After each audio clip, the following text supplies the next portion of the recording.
This is the After Party, live with Kim McAllister. Pick a couch, grab a drink, and settle into the conversation.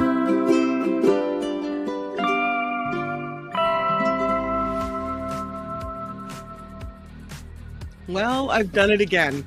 10 minutes into the show, and I'm talking to nobody but myself. It was only when I saw this message. Hey, we're still waiting. Kim's freshening up. You go, girl. No, Kim was here doing the show for my own benefit. I don't know why. This is the second time this has happened to me where I think I've clicked a button and I haven't clicked it. Huge apologies. Thank you for your patience with me. Thank you for waiting. The good news is I've had a great practice run, so we'll do it all again. Thank you for being here. Yeah, Mark did end in really late today, and we kind of had a bummer about the Bears. It's good to know the information because I wasn't aware of it, but it's a little sad as well. We're going to lift things up, though, today. A couple of thank yous before we really get started for real this time. First of all, Luis, thank you so much for the super chat, super sticker. Always a slice of aloha. Thank you for the after party. And you remain my favorite McAllister of all time. Aw, thank you, Luis, with your $5 super chat and your generosity and your kindness. I'm so thankful you're part of this community. Also thankful for Wes, who comes in with a $5 PayPal contribution to the show, as he does just about every day. Wes, thank you for that. The PayPal information is at the bottom of the show description and also in the About tab for the after party here on YouTube. So thank you for all the ways that you contribute, whether it's financially or whether it's just being here every day and being a part of this amazing community that I'm really, really thankful for. Well, now that I'm starting really late, I just wanted to show something to you. Let's jump into this stuff. I wanted to show you something that is happening in Petaluma. It has been happening for a year, so it's not new. And I keep thinking about, I just pop in and show it to you guys about something I see every day that brings me joy. You know, have you ever been to Costco or one of these stores where they have these oversized, massive sized holiday decorations, like the giant 20-foot tall skeleton that was at Costco? I always saw them and thought, that's really cool, but where am I going to keep that? How much room does that take up, right? Well, somebody bought it in Petaluma. And the good news is they never put it away. They've named it Sally the Skelly. It has its own Instagram account. And now we're going on year number 2 for Sally the Skelly. And every holiday, every season, Sally the Skelly is consistently going through costume changes. So I thought, as she changes, I'll bring you the pictures. You can also find it at Sally the Skelly on Instagram as well. But this is the new Thanksgiving Sally the Skelly costume with a Thanksgiving t-shirt and a turkey drumstick in one hand. And it's something that's funny because whoever is in the car as I drive past this thing every day to and from school, it just gives everyone so much joy. And I think they know, the people that live here know this. And that's why they keep doing it. They've received a huge amount of feedback from the community that people just love this. But it's always one of these things where, oh, I wonder what Sally the Skelly is wearing today. So as they change Sally the Skelly, I'll bring you little photos of what's going on with Sally. But there's Sally's Thanksgiving outfit. Check this out. Yeah. What is it? It's a cell phone screen that you can smack it, rub it down, twist it, pull it, stretch it, bend it. Yeah. It's a flexible cell phone screen. Why would you want this, you ask? Why would you need to stretch it out? Well, it does go up in size from 12 inches to 18 inches. So you can make it bigger depending on your use, your need for the usage. One of the things they did with this was they tried to mold it to the dashboard of a car. So if your, dashboard is a little bit bendy, this thing can apparently bend to mold to fit the shape of your car. So, maybe I'm dragging my feet in the face of technology. I don't see a need for this in my life. I think I'm fine with the rigid screen that I have. But it is kind of cool that they're able to do this thing with this cell phone display to make it all bendy and twisty like this. This is a 5 years of development for LG display. This stretchable digital screen is capable of expanding 50%, and it can be twisted and bent into various shapes. They presented this prototype at LG Science Park in Seoul. They say it's got a 12-inch mat. It's a rectangular screen with a resolution of 100 pixels per inch, which is pretty much it right in the middle of what's standard. Full RGB color. It can be folded, twisted, and stretched without compromising the display. And they say they call it the ultimate freeform display. It again expands from 12 to 18 inches, so depending on whatever size you're looking for. That sounds dirty, but it isn't. Um, yeah, they say that it's much better than the first stretchable display that they developed. That this one has all kinds of upgrades, including the elongation rate from 20% in the old one to now 50%. They used materials typically found in contact lenses, micro LEDs capable of delivering high quality visuals under shock, like high temperature. They have a new structural design for this one, which relieves stress on the display wiring and boosts its durability. And they say it remains the display intact even when it's undergoing impacts and pressure from everyday use. So the reason they give, one of the highlights of this, is its ability to conform to surfaces like the car dashboard. It can go over buttons and bumps and whatnot. They say it could also be used in the fashion industry. All right. Changing the design and color of everyday clothing. Hey, what, you could maybe wear one of these screens and bringing a new paradigm to the fashion industry, they say. Using displays as a fabric material may offer revolutionary potential for creating clothes that never become outdated. Hmm. All right. I mean, I don't see a need for it. Do you see a need? Would you would you want something like that? I mean, I think I'm fine with my old rigid screen. I don't know. What do you think? I'm going to the chat. A flexible display, Murphy says, that can be stretched into different shapes. What could possibly go wrong? Anyone who's torn a brand new contact lens would probably have reservations like this. Seems like a waste of money, says Susan. Viewfinder says you can wear it? Nope. That'd be a pass for me, says Walnut Creek. Okayest mama ever says, I think this would be practical for tablets that kids use in school. Those things take a lot of abuse. They need to slap this on smoking devices. The new ones have screens for gaming. Yeah, I don't know. Nullifidian says, I don't see a need for this either. What's the point? It may be that I haven't seen it in action. So you know, I'm not looking at how I could use that in my own life, but I'm like, why do I need to twist a screen? The one that we showcased previously, remember the one we talked about where you could fold it into a phone and fold it out to a tablet? That one seemed kind of cool. This one, yeah, I don't know. Teacher Lori, they say it is. It really works. And it doesn't affect the display or the colors or anything else. You can twist the holy heck out of it. So, yeah, they're expensive. And this is a prototype, so it's still in the works. But, I guess if you wanted to slap it on your dashboard or, I don't know, stitch it into your sweater, I don't know. But there it is. This is progress. This is what's moving forward. Here's another picture of it. You see how you can pinch it and pull it up in different spots as well? All right. How about this guy? I know it's a picture of a spider up close. This is a tarantula. Can you imagine? This is not a job for me. Well, first of all, it's illegal and horrible for animals. But even if those things weren't true, imagine taping bugs and spiders to your body. I'm sorry, no. Never, no, no, no.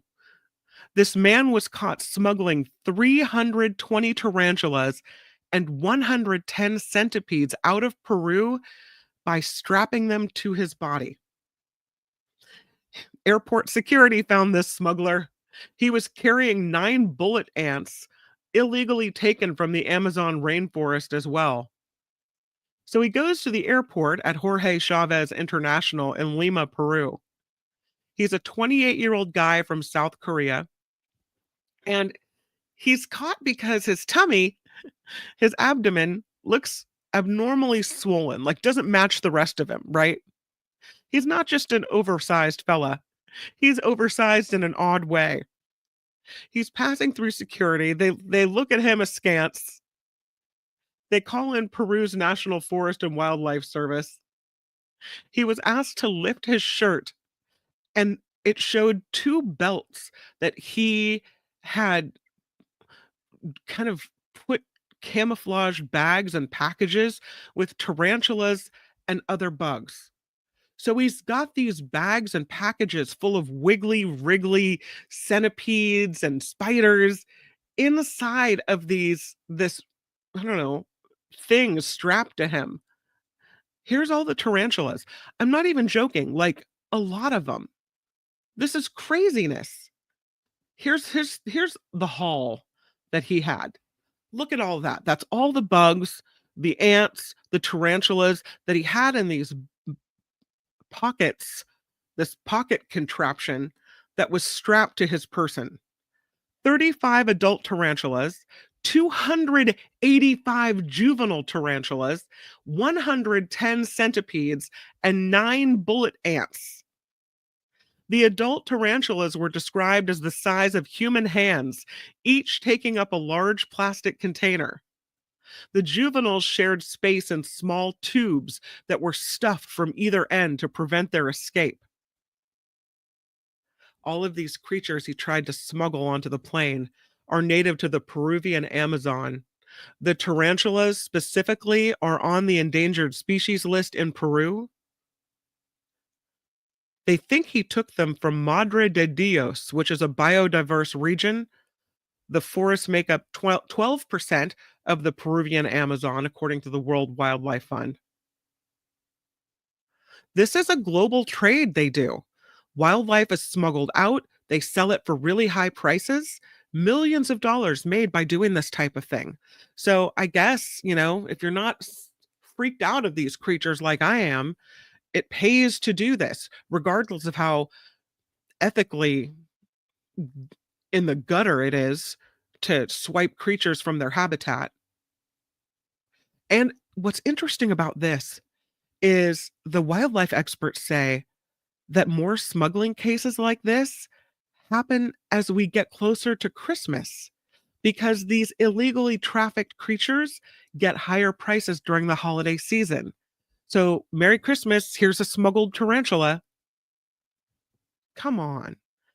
So this guy, his plan was to go from Peru to Korea with a planned stop off in France. The good news is that all of these creatures have been moved from their little storage bins and they're now in a safer, more humane place. But thank goodness they caught him. Can you imagine having more than 320 tarantulas strapped to your body? It's like an episode of Fear Factor for me, in addition to everything else wrong with that. That's just crazy talk. More crazy talk coming on. Look at these creatures. Hey, when they're not in my house, they're cute. And apparently, because there's not enough of them in the world, we've now created one. This is a full-on Frankenstein mouse. It's being called extraordinary. One of these mice was created using a gene that is older than animal life itself. They say this is an incredible breakthrough. I say this is creepier than ever. Scientists have created a mouse using ancient genetic tools older than animal life. So here's what they did. They took a gene from a single-celled life form and they introduced it into mouse cells. Okay. Brakes, stop the car. What are you doing? What could possibly go wrong? What kind of Frankenstein jacked up, let's mess with the animal kingdom thing has just happened? The researchers generated stem cells, which, when injected into a developing embryo, helped give rise to a living, breathing mouse. The story goes on. Hundreds of millions of years ago, before multicellular organisms had evolved, there were simple single celled organisms kind of rolling around the planet. Some of these were called choanoflagellates, and they are considered to be the closest living relative of animals. Their genomes, according to this new research, contains version of the genes SOX, SOX, and POU. So both of these are known to drive the formation of stem cells in mammals, and until now, they were thought to be exclusive to animals because they were absent in unicellular relatives. The discovery in a single celled organism shakes up everything scientists thought they knew about stem cells and their evolution. They say this is an unprecedented finding, and they took it a step further and used the genes to reprogram mouse cells. And here's what the study authors say. By successfully creating a mouse using molecular tools derived from our single celled relatives, we are witnessing an extraordinary continuity of function across nearly billions of years of evolution. The study implies that key genes involved in stem cell formation might have originated far earlier than the stem cells themselves, perhaps paving the way for the multicellular life we see today. So they introduced these choanoflagellate SOX genes into mouse cells, replacing their existing genes and triggering the cells to become induced stem cells with the potential to develop into any type of cell in the body. And when they injected these cells into the developing mouse embryo, they produced what is known as, I don't know if I'm going to say it right, a chimera, an animal whose body is composed of cells that are genetically different from one another, containing two distinct sets of DNA. So the mouse displayed traits from both the donor embryo and those Franken cells that they stuck in it. And the look of it confirmed that had influenced the animal's development. It had black fur patches and dark eyes instead. So they knew that it worked. Okay. Whatever you feel like you need to do, I guess, in the name of science, right? The study is published in the journal Nature Communications if you'd like to read more about regenerative medicine and the creating of creatures in a Franken lab. I don't know. I don't know why it freaks me out. I think it's ethically suspect. I don't know. Teacher Lori says this could help grow organs that your body won't reject. Hmm. Uh, Chimera, says Ref P. Okay, thank you for that. I appreciate that. Creepy, says SJ Lola. Right? A little bit. Louise says Rocket Raccoon is next. Nothing like an unstable, smart mouth, sarcastic, sociopathic, demolition expert raccoon. Funny. I mean, I don't. I guess it is huge for organ transplantation, and that's lovely. But what else? What else?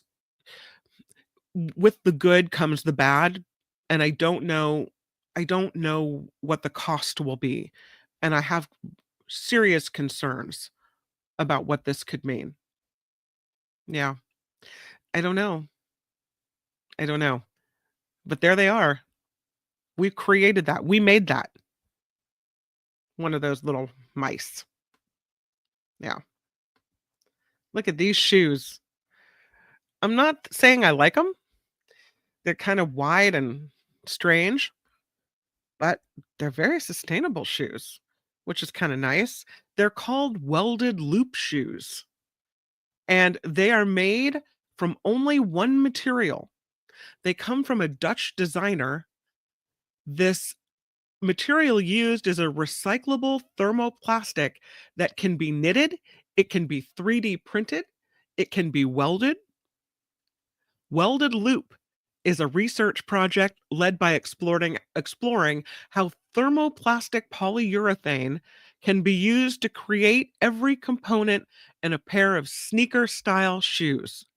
So the designers used this prototype for the mono-material footwear that combined knitting the uppers with 3D printed soles and details, and then they welded everything together, removing the need for glues or other material components. So I thought that was kind of interesting. I don't know. I don't know if I like the colors that they chose, but they say most shoes are really difficult to recycle because there's a mix of different components, there's glues. So this is a more sustainable alternative. The challenge, they say, was to make a clear, simple shoe using a single material so that it would be more easily recycled at the end of its life. 3 welds. And they say this is not a boring shoe. It's not boring. It's not cute either. Really? I don't know.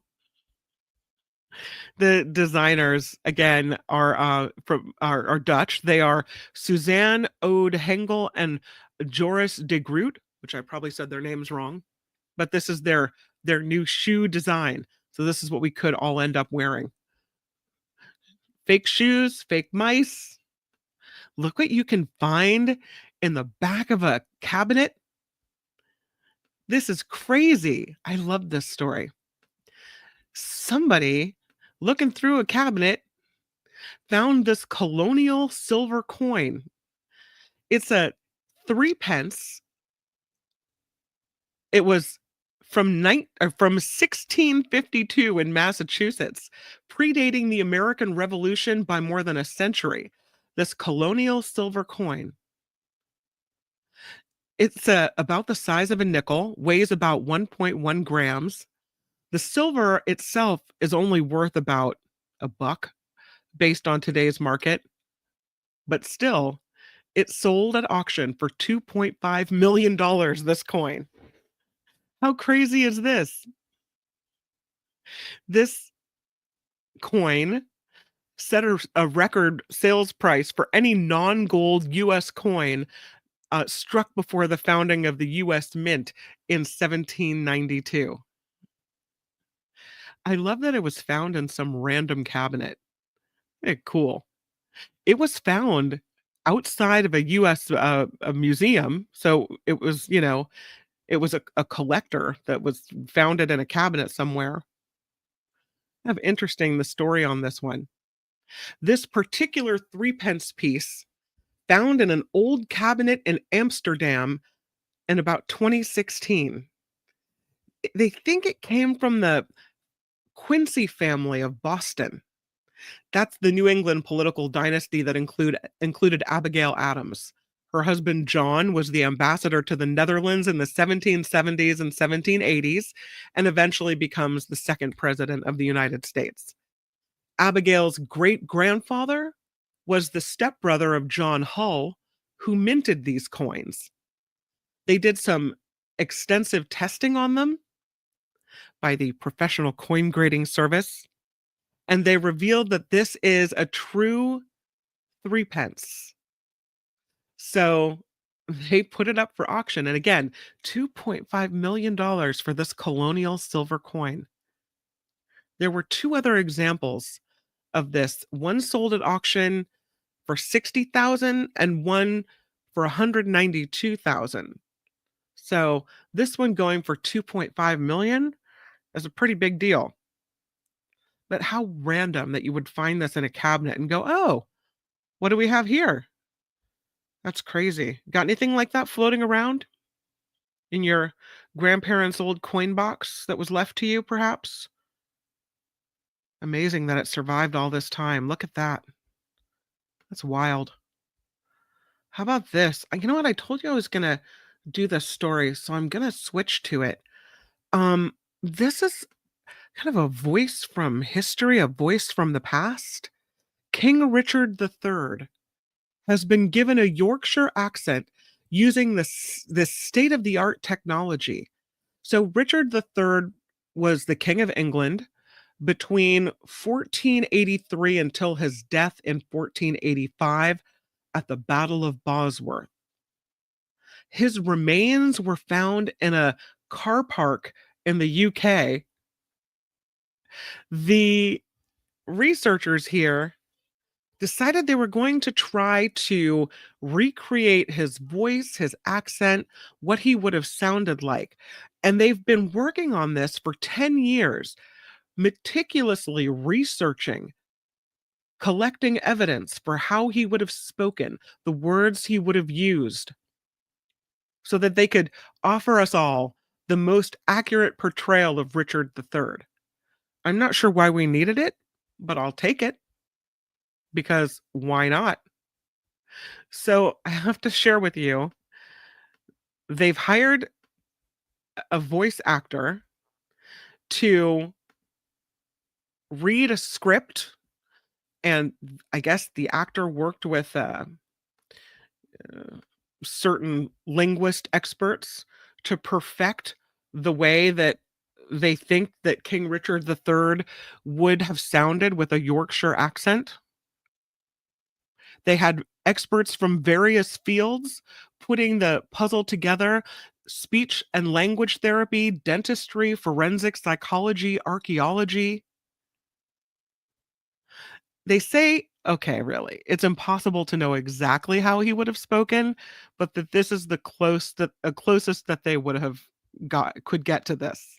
So there was even a vocal coach who spent 10 years researching how he would have sounded. So she works with this actor whose name is Thomas Dennis, who was chosen because his body and his face were a good physical match to the king. They say people are going to be shocked at how different he sounded compared with traditional portraits of the king on the stage and on the screen. They also examined his letters and his diary so that as you pronounced a word, that's how you would write it as well. There are changes in pronunciation over the centuries, but this is what they think he would have sounded like. See if you can hear this. Following in the footsteps of our ancestors, and with the ascent and advice of the side prelates, dukes and barons of our realm of England. For the last 10 years, since they discovered Richard's skeleton and his skull in that car park in Leicester, they have worked with linguistic coaches for an entertainment. This has been 10 years of work, asking experts in various This is a fields, linguist. so that this is evidence-based work. With grants, prerogatives and insignia, and we do make and create him Prince of Wales and Earl of Chester. It's wonderful to know that he's got a northern accent, because it sort of like marries together well. Northerners are known to be, you know, happy, positive, all those lovely qualities. So it fits quite well in with the narrative of him, I think. A common man for the common people. I think it's really good. It's a good revelation. Obviously, when you listen to our King and Queens today, you know, you hear a very eloquent and a very, what we would assume to be a very upper class tone. Whereas I believe Richard was a very humble person. So I think his ability to be able to communicate in his local language, what is perceived to be his local language, is a very special thing indeed.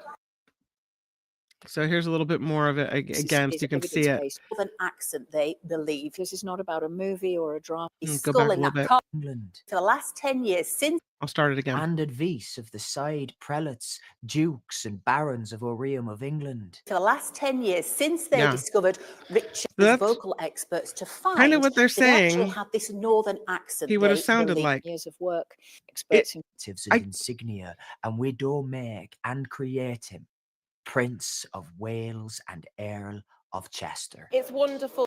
I guess I mean, it doesn't sound different than I would have expected it to sound. It sure put a lot of time into that and a lot of effort into that as well. I don't know.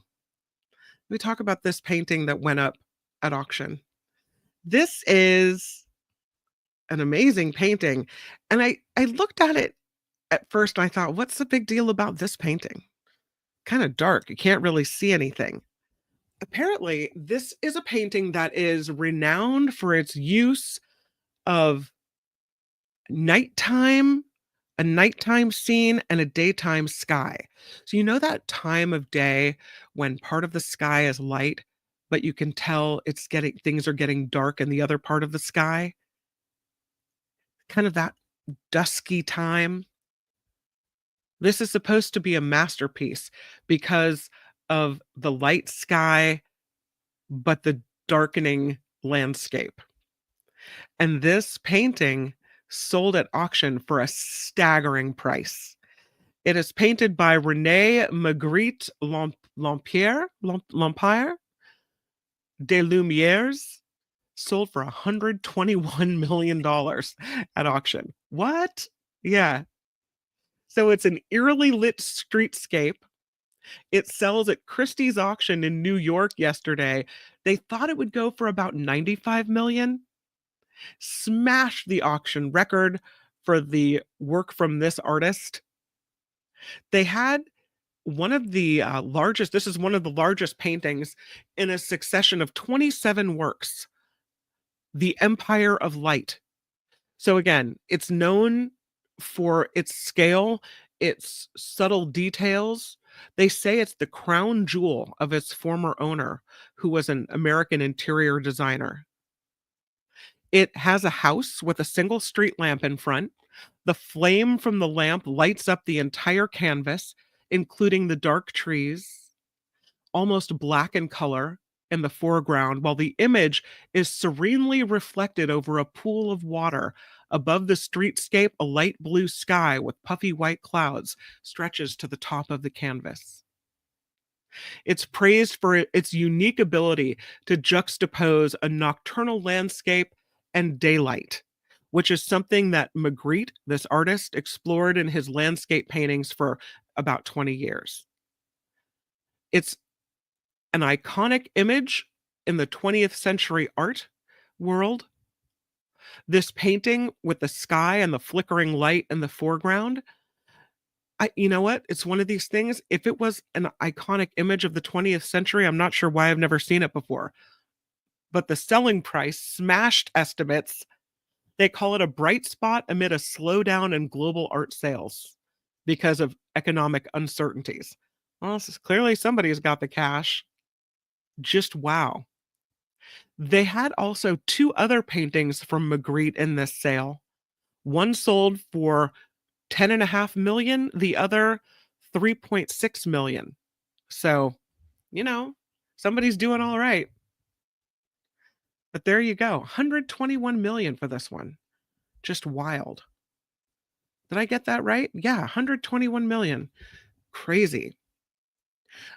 Before we go, I do want to make sure we get to Waterfall Wednesday, because today I have some local waterfalls. So if maybe over the Thanksgiving holiday, you're thinking, I'd like to take a little hike, there might be a waterfall somewhere near you that would be convenient to go see.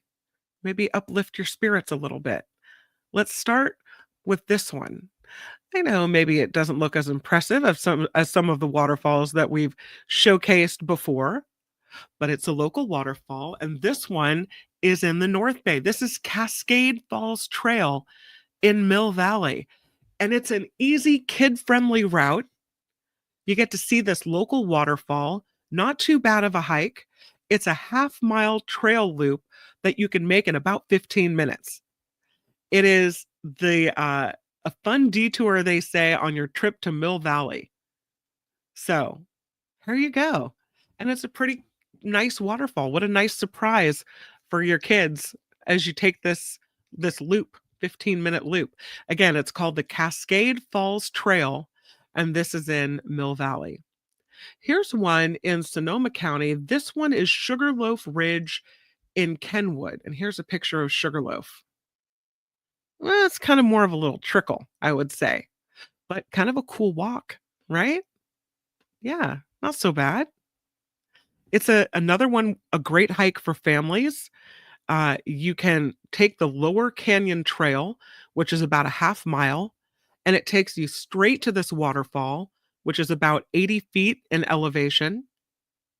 There are some longer options for the walk as well. The Upper Canyon and Canyon Pony Loop trails. Those are a little steeper climbs. But the half mile Lower Canyon Trail is called only moderate in difficulty. And this is, again, Sugar Ridge State Park on Adobe Canyon Road in Kenwood. So that's another good one that's local that you can go check out. How about the East Bay? Or is this the South Bay? I think that's a really cool looking waterfall. And this one is the Uvas Canyon. Yeah, kind of a cool place to go visit. This one is in, scroll down to it, Morgan Hill in the South Bay. The Uvas Canyon Waterfall Loop. So this is in Uvas Canyon County Park. And the walk will take you past 6 different waterfalls. It's 7 miles of trails here, so you can make your hike longer or shorter depending on what you're looking to see here. The shorter option takes you past 3 waterfalls. There are fees associated with this, parking fee, all day use, park use fee. You can picnic here as well. It also is moderate in difficulty, this hike, but that's worth it. Go take your little hike. So beautiful. Right here in the Bay Area, Morgan Hill area. Really, really cute. Cute. It's a cute little waterfall as opposed to the grand ones that we've seen in the past. Now we'll go to the East Bay. This is Murrieta Falls, and it's a little more impressive. It's got some height to it, this one. This is at the Ohlone Regional Wilderness. It's a 100-foot tall waterfall, and the hike is pretty strenuous. They say make sure you go after a good rain for the best chance of seeing it. This is only accessible for hikers and horseback riders. So it's a hard hike. But if you're interested in seeing this 100-foot tall Murrieta Falls waterfall, it is at Ohlone Regional Wilderness. This is one I could see myself going to check out. This is also in the North Bay, and this is Alamere Falls at Point Reyes National Seashore in my neck of the woods. It's a long day of walking. It's a 40-foot cascade. It's one of just 2 tide falls or coastal waterfalls that flow directly onto the beach in California. So you have to plan this out so that you hike at low tide so that you can view this in a safe kind of situation. Here's another picture of it. Pretty incredible view if you're going to hike out there. But again, pretty strenuous type of hike. There are 3 trailheads you can choose to reach Alamere Falls. You go past the Wildcat Campground. Then you take this worn old trail down to Wildcat Beach. And if you arrive and you see the waves reaching to the base of the bluffs, do not walk out to the falls because you could get swept away. So you have to check the tide predictions and the National Weather Service advisories before you go. And the hike is a difficult one on the scale of skill level. It's about between 13 and 15 and a half miles. So this is for the more serious hiker. In retrospect, maybe I can't see myself doing this one after all. But what a pretty picture of that, where the waterfall hits the beach and the sea. So those are some waterfalls that we have right here in California, here in the Bay Area. Here's Point Reyes, Alamere, Murrieta in the East Bay, Uvas in Morgan Hill, Sugarloaf in Kenwood, and Cascade Falls in Mill Valley. Beautiful. Wanted to tell you another story, if I could, briefly, about let's see which one I want to do. Let's do this one because we were at the beach just a moment ago. We'll end it with this story about what we know about waves is really not the full story about waves. Most of us see waves crashing to the shore, and they look like a curl, right? All going in one direction. We kind of think of waves, we have a certain vision in our mind of what those waves look like. No, no. Waves that we are seeing are kind of a 2D, but there's a study out of the University College of Dublin that says 3D models show there are way more ways in which waves can break. 3D ocean waves have more complicated movements. So these 3D ocean waves form when waves are all coming in from different directions. And when that happens, they shoot up vertically like this instead of what we normally think of. And they're extreme as well. The most extreme kind of 3D waves are generated when wave systems are cross seas, when wave systems meet one another, or when winds suddenly change direction, like in a hurricane. Once a conventional wave breaks, it forms a white cap, and there's really no way back. That, according to one of the co authors of this study and an engineer in the Netherlands. But when a wave with a high directional spreading breaks, it can actually keep growing. So here's the graph of what it looks like. So you have on the top a traditional wave breaking, and then look at that standing wave breaking. That is not what we usually think of when we think of waves at all. They did a study in the Flow Wave Ocean Energy Research Facility at the University of Edinburgh. And they had this indoor tank that simulated circular multi-directional waves and currents. And they measured and accounted the models for a third dimension. And the researchers say the directional conditions show that waves can far exceed the commonly assumed upper limit before they break. Unlike 2D waves that are unidirectional, waves with multi-directional movement can become twice as large as before they break. These waves can be 4 times as steep as previously thought. So they get really, really, really high before they break. Again, 4 times steeper than previously believed. The study on the waves and different types of waves is published in the journal Nature, September 18th. They say whether we want it or not, water waves are more often 3-dimensional than 2-dimensional in the real world. And that there are just more ways these waves can break, and they build in height more than we ever realized. I'm fascinated by this. While wave breaking plays a pivotal role in air-sea exchange, including the absorption of CO2, also affecting the transport of particulate matter in the oceans, including phytoplankton and microplastics.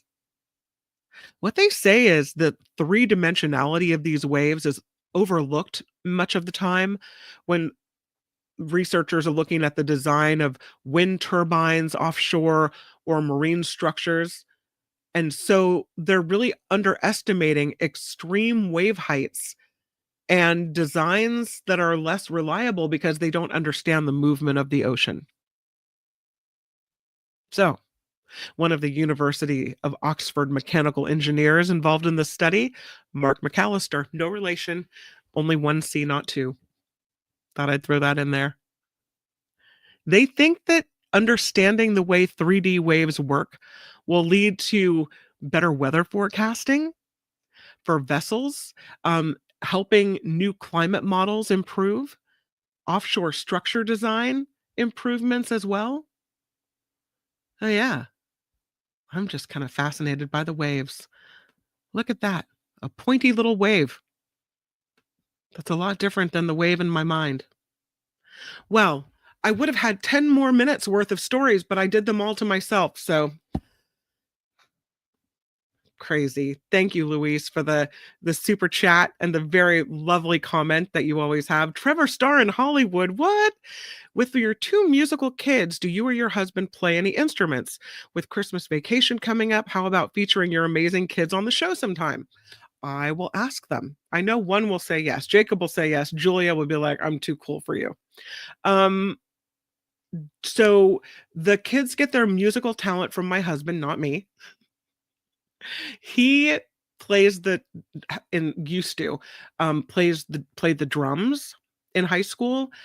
He played the tuba in high school, and he's recently taken up bagpipes, Scottish bagpipes. So that's where the love of music comes from in this house. My mom tried to make me take piano lessons when I was little, and the same piano that I had when I was young is now the piano that is in this house. But I had a piano teacher who didn't like any white showing on fingernails, so she would cut them to the quick over her fireplace. It's like an old, sad movie. I hated going there because my nails weren't bad, but she would cut them, like, painfully so.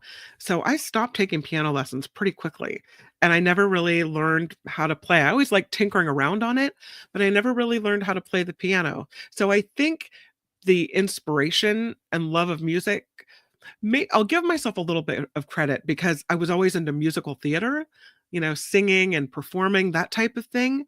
So perhaps that's kind of where it started. And then he picked it up with the love of instruments, and that's where it's ended up. So I'll give him the credit, though, for the music, and I'll see if they'll come on. Maybe they will. I'm still trying. Jacob is still practicing his birthday music, and we're trying to get the recording of him making music to play for the end of the show. So that is all still in the works. But thank you for the contribution. Thank you also to Wes for the contribution on this show. You guys are so amazing. I really appreciate it. I hope you have a great rest of your Wednesday. Tomorrow on the Mark Thompson Show, at 11 a.m.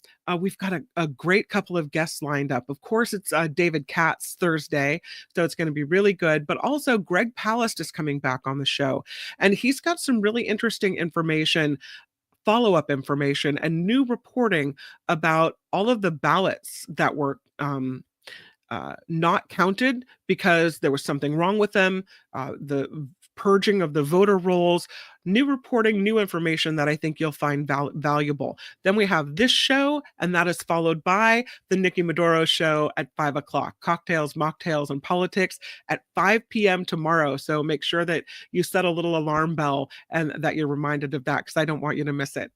All right, everyone, make it a great rest of your day. Thank you for being here. I have enjoyed spending time with you, and I can't wait to go back and read your comments. Have a very good day, and here it is. It's coming. It's coming. Bye-bye. The After Party Live would like to thank the following contributors and viewers like you.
I know it's a sad, sad story.